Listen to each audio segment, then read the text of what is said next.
Hi, it's Dana, and I'm here with your divination for the new moon in sidereal Leo. The 2025 Sidereal Astrology Guide says, planting seeds of self respect. Break down. If you can't hold it, let it hold you. Let it carry you. When you've done all that you know to do. We are finally on to the next series of lunations, one of which is an eclipse, which means that we are in eclipse season. Eclipse season is always full of excitement and drama, particularly in the sense of these cyclical time periods where collective cultural shifts are happening in ways that are very apparent.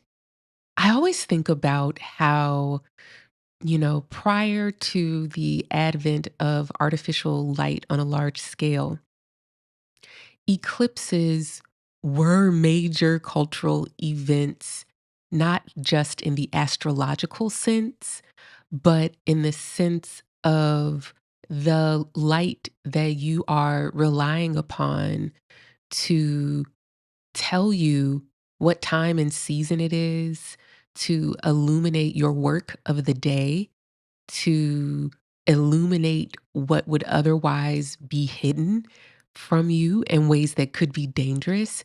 It's disrupted. The eclipse will be in a couple of weeks at the full moon in sidereal Aquarius. But I do think it is an appropriate moment to talk about Leo, to talk about Aquarius, and some of the themes that we are experiencing and themes that will surface.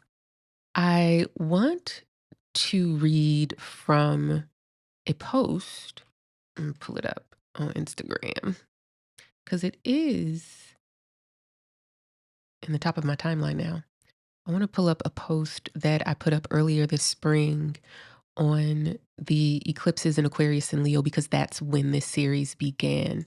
So I'm just going to read down these themes. The overall theme of these eclipses in Aquarius and Leo is whose vision determines what you see.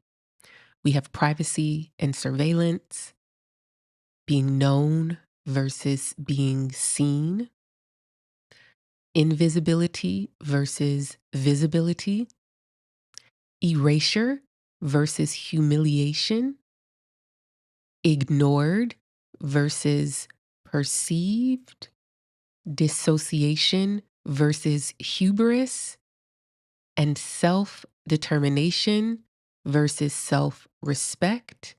And lastly, self knowledge versus self awareness. I've actually started working on the 2026 Sidereal Astrology Guide, which means that I have been writing about this eclipse series and what we will expect from it in 2026. And one of the themes that I think has been apparent in terms of everything that we're experiencing and everything that's going on now, on top of what I see in 2026, is this theme of privacy and surveillance. Privacy and surveillance. Privacy and surveillance is also deeply connected to the themes of being seen versus being known. And Leo for me is the sign of personal branding, whether you have a business or some other way that your identity is connected to your work, um, or not, right? Even if we're talking about just our reputation, Leo talks about being seen. And when we bring in Aquarius, it's about being known. How do you want to be seen versus how are you known?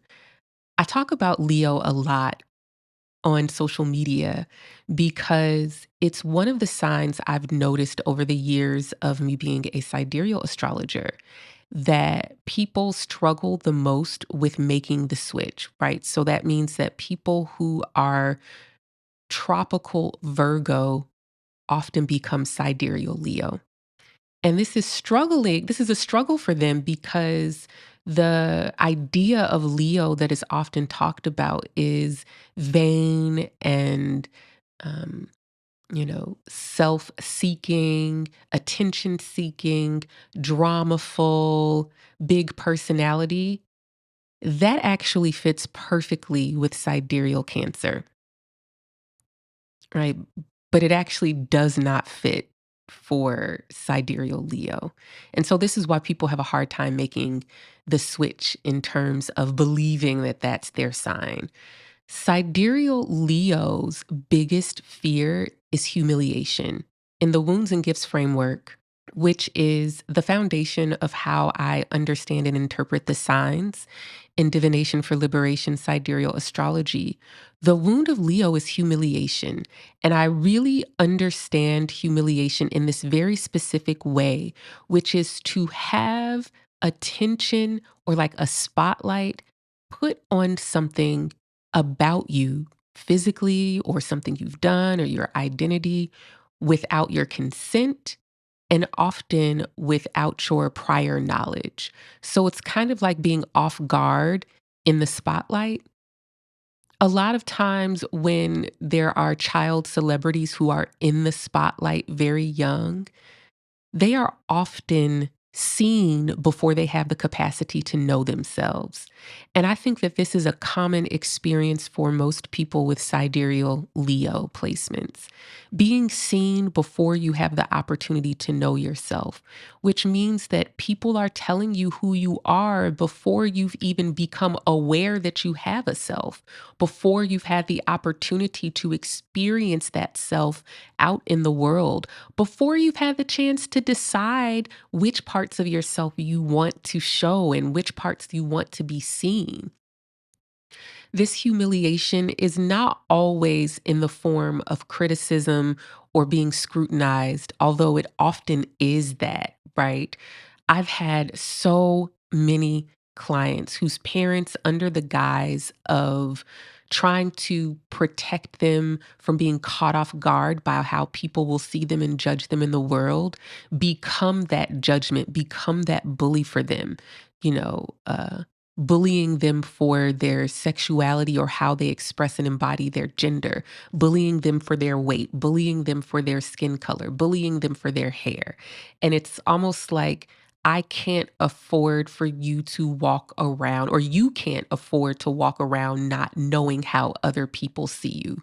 But the problem with that is that sidereal Leo's mind gets filled with images of anticipation of how other people will see them rather than how they see themselves, and more importantly, overriding how they want to be known.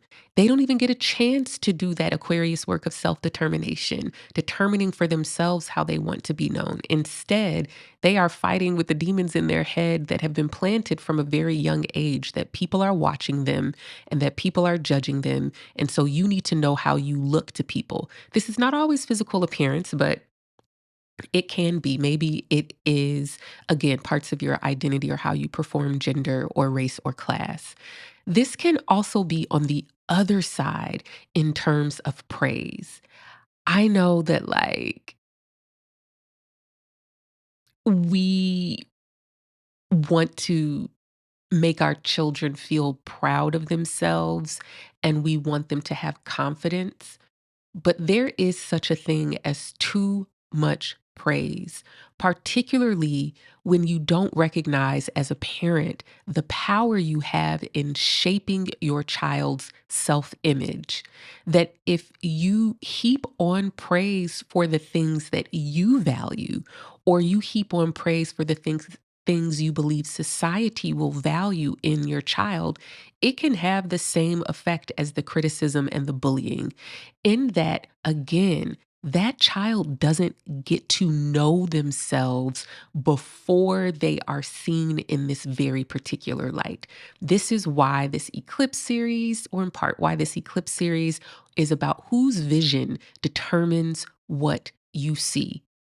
Even if you do not have sidereal Leo placements, you still have the sun in your birth chart. And so when people talk about what is my sign or my sign is XYZ, they are saying what their sun sign is, which is important to understand because there are lots of other signs. There's a moon sign, rising sign, Mercury sign, and so on. What the sun sign or your sign is articulating in your birth chart is the process by which you have become aware of yourself, and it's articulating your relationship with attention and validation. It can tell you what it is that embarrasses you.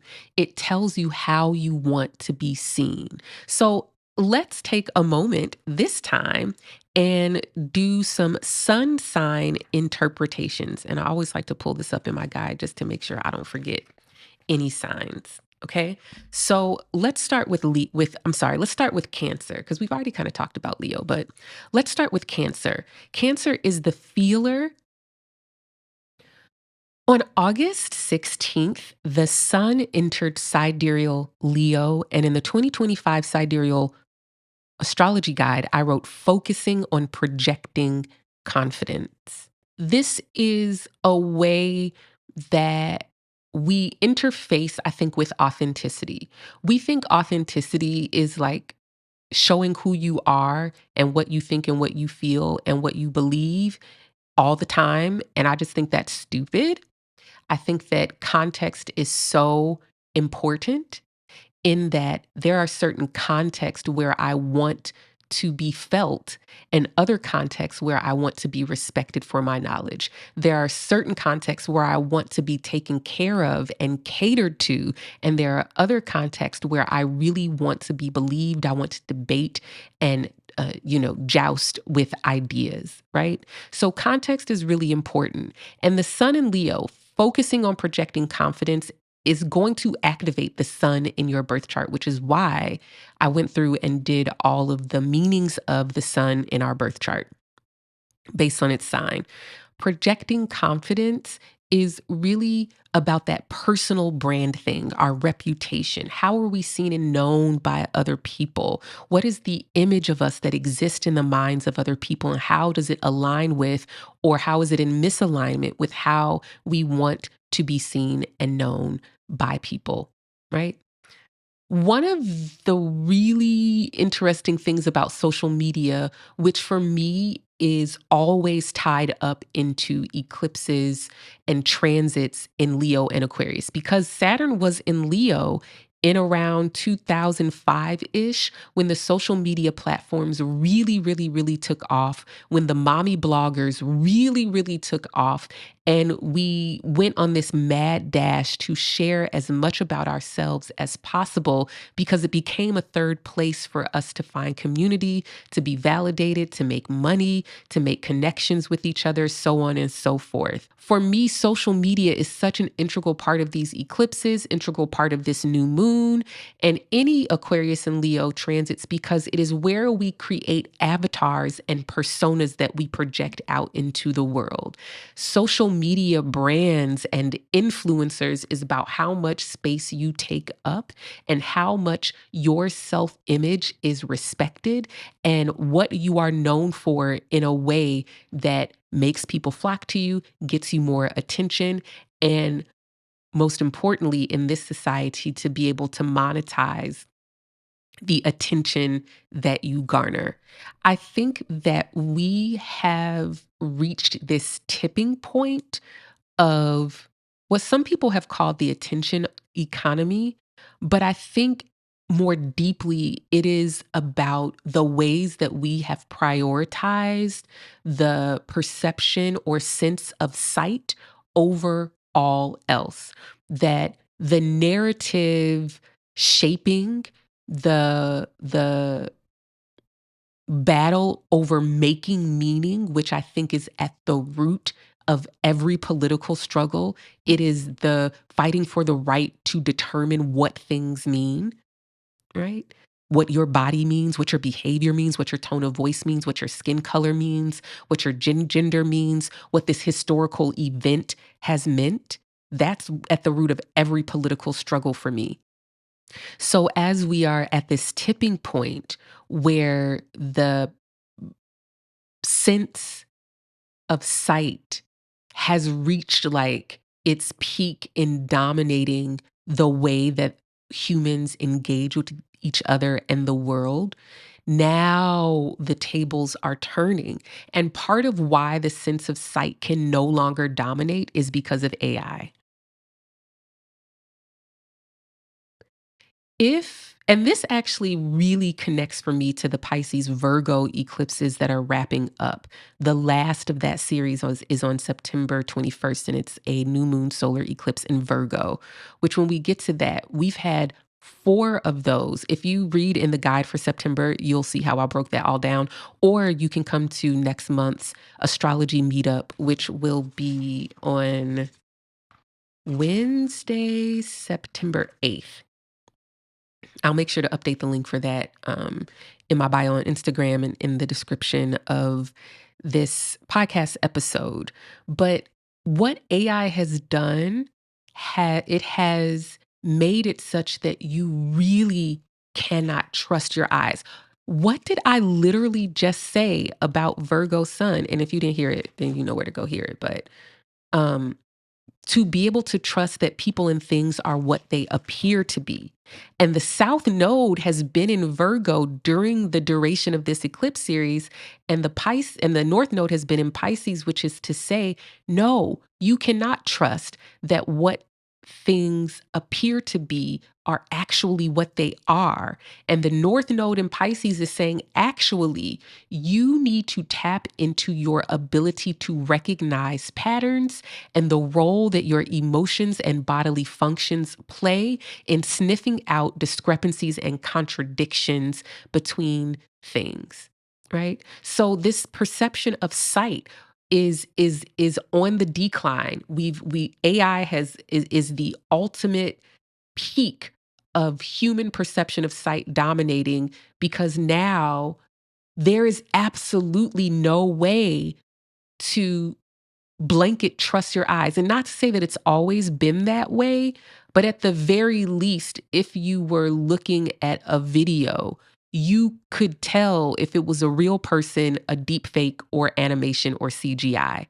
As time progresses, that's going to be harder and harder and harder to discern. And some people already cannot tell the difference.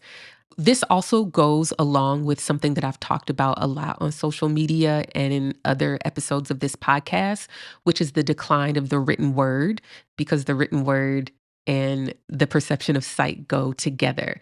Where that puts us is in having to use other means of interfacing with the world. This is the moment of the rise of the meaning makers. This is the moment of the rise, I've talked about this before, of the psychics, of the oracles, of the spiritualist.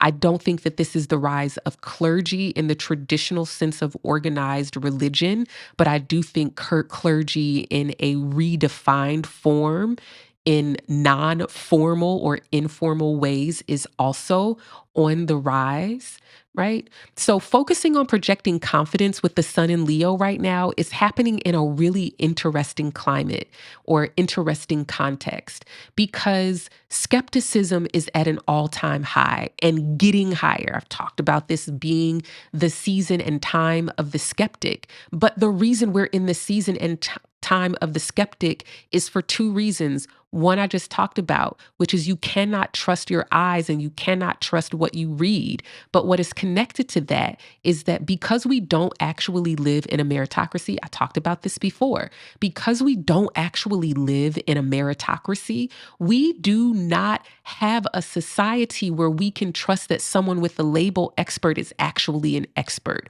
We can trust that it was their race or their class or their gender that got them into a position of authority, but we cannot trust that they actually know what they're talking about. In these situations and times, it leaves room and a vacuum for all types of skeptics to flood the social town hall or whatever you call it, to offer their understandings of the patterns and what things mean. So this is weird for Leo because it's like you can project confidence, but are people going to believe what it is that you're projecting? Remember, Leo is the projector, which is to say, look at me this way. I think this is going to be really interesting for Donald Trump and his bravado and hubris, but also he is being handled and used. He is not in good health. And I truly wonder if at some point over the next few weeks, as we are in these Leo and Aquarius lunations, that, or just Leo Aquarius transits, because after this, we still have Mercury in Leo and Venus in Leo in September, October. So, planting seeds of self respect. If you did not listen to the sun sign interpretations, go do that. But planting seeds of self respect is really about becoming aware of what triggers us into embarrassment and humiliation, and also just accepting on a baseline that everybody needs attention and validation. Anybody who is telling you that you don't need external validation, anybody that is telling you without nuance that you should not seek external validation is trying to make you go crazy, and I will not recant that or take it back. They do not understand that everybody has a need for validation. It does not always mean being on stage or in front of the camera, or it might not be at your job. Everyone needs to participate in the relational work of sanity making, which means to have a witness to how we perceive ourselves in the world. They don't necessarily have to agree with us, but to have a witness and for someone to come stand where we're standing and look and see us as we see ourselves and see the world the way that we see it. Everybody needs it. And that is what self respect is about. It is about the experience of having a witness to your own perception and not have that overtaken by thoughts of how other people are perceiving you, and a real acknowledgement of what it is that you are seeking validation and respect for. Let's pull some cards.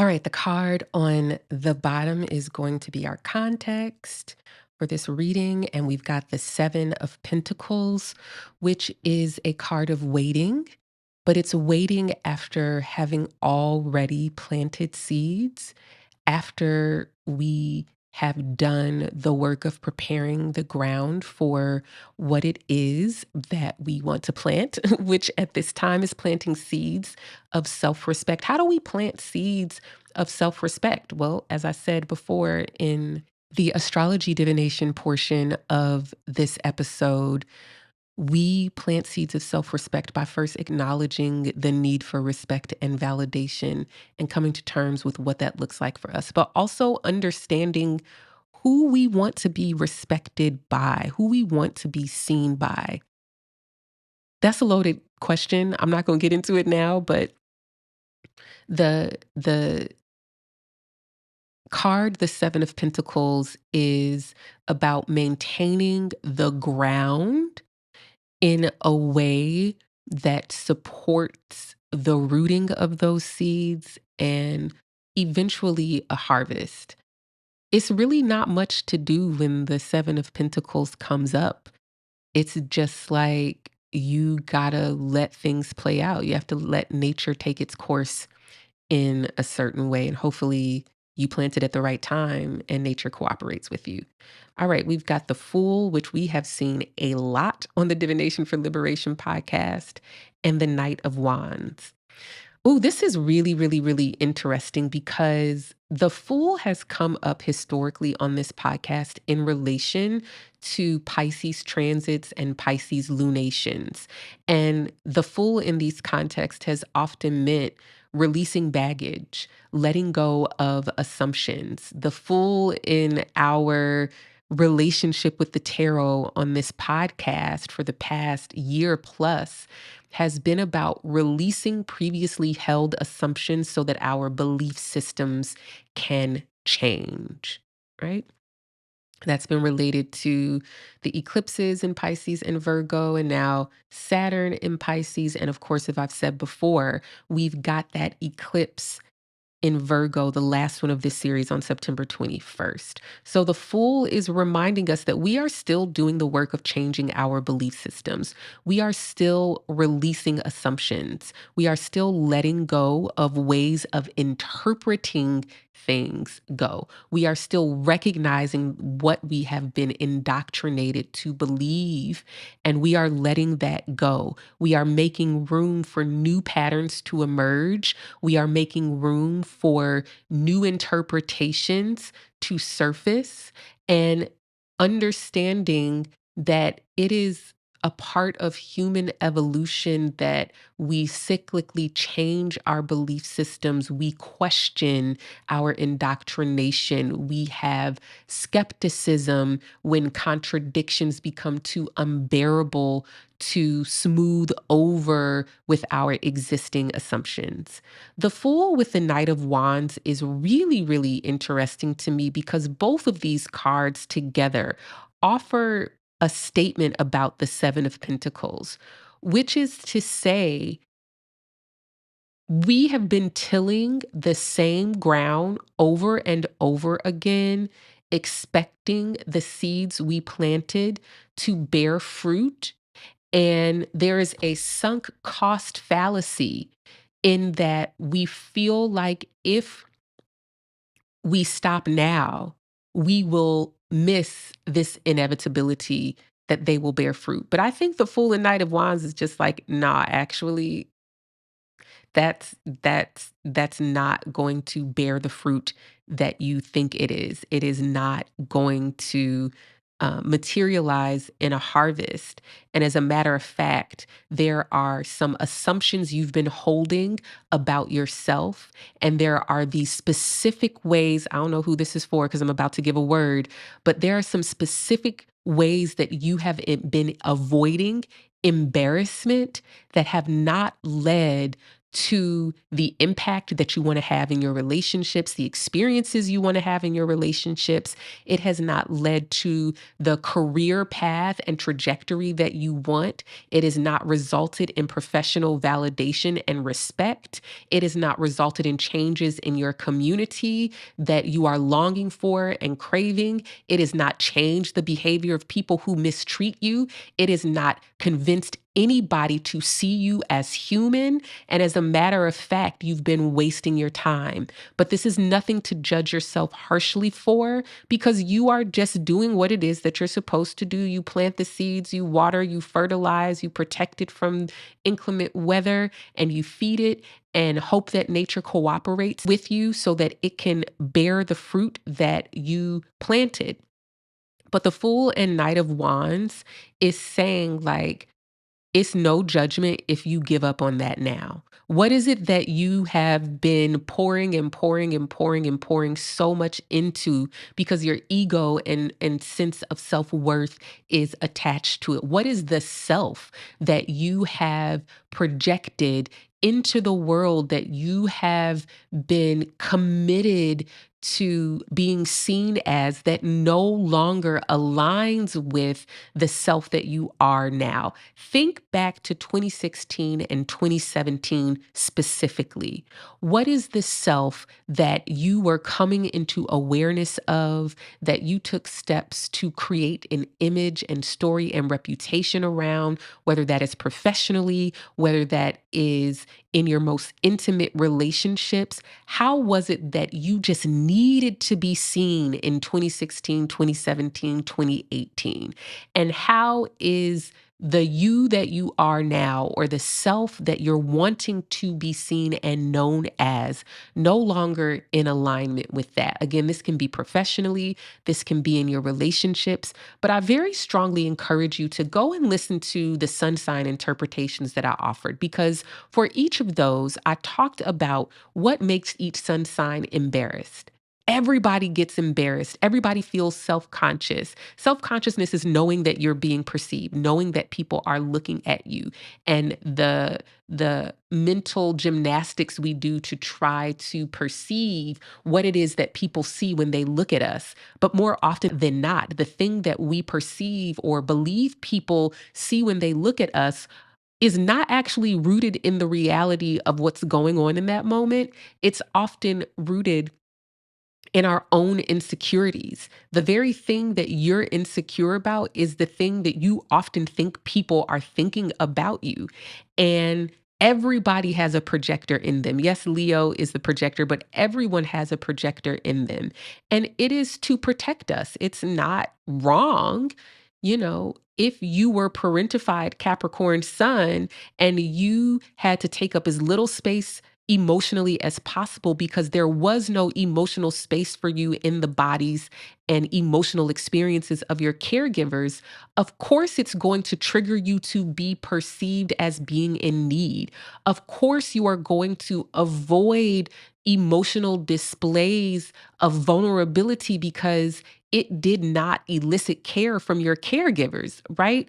But the Fool and the Knight of Wands, for whatever your sun sign is saying, hey, there are some assumptions that you've been imposing onto people and your relationships that are not in alignment with how you actually want to be seen at this time. And the Knight of Wands is about taking advantage of opportunities. It is about responding to the moment. It is about spontaneity. It is about having no preconceived notions. It is about being able to be fully present to who you are now and the person in front of you. Remember a few episodes ago, I talked about the meditative potential of divination for liberation sidereal astrology, in that aligning us with the times and seasons as they are now is an opportunity for us to really reprogram our nervous systems and to do that healing work of saying, hey, you are not there anymore. You are not in the environment that parentified you. You are not in the environment that humiliated or abandoned you anymore. But as long as you continue to project that reality onto your present moment, your nervous system is never going to tell the difference. Leo transits are really a fascinating time. The new moon in Leo is full of possibility for us because we can truly become present to who we are now. We can see ourselves more clearly, and we can see the people in front of us clearly as we are planting seeds for self-respect. Thank you for joining me on this episode of the Divination for Liberation podcast. I'll see you in a couple of weeks, which will be a full moon lunar eclipse in sidereal Aquarius. I hope to hear your comments and your feedback on this episode, whether you are listening on Apple Podcast or Spotify. Please make sure to comment and like and subscribe. Y'all be listening and not subscribing. Y'all be listening and not commenting and not liking. And since we are in this Leo thing of attention, give me my attention so the algorithm can make other people look. Thank you so much. I love you so much. You guys have been riding with me for so long. And welcome to all of the new folks. If you would like to support the Divination for Liberation podcast, join the Podia. I'll drop the link that'll give you access to bonus content like the sun sign interpretations for your sidereal sun sign and divination for liberation that I offered in this episode. You'll be able to access that via video on the Divination for Liberation Podia, which is like Patreon, but it's not Patreon. Other than that, continue to mask up as we are still in a COVID surge. When the children start going back to school, the cooties start getting spread around and they come back. Make your children wear a mask. And if they're afraid of being embarrassed of being the only one who wears a mask, you got to gas them up. You got to tell them how good they look. You got to tell them how proud you are of them for protecting themselves. You have to give them the knowledge to arm their self-image. Why are you wearing a mask? Give them the details. Make your kids wear a mask so you and your family can stay healthy as we are starting back school. I will see you all soon. Take care now. Bye.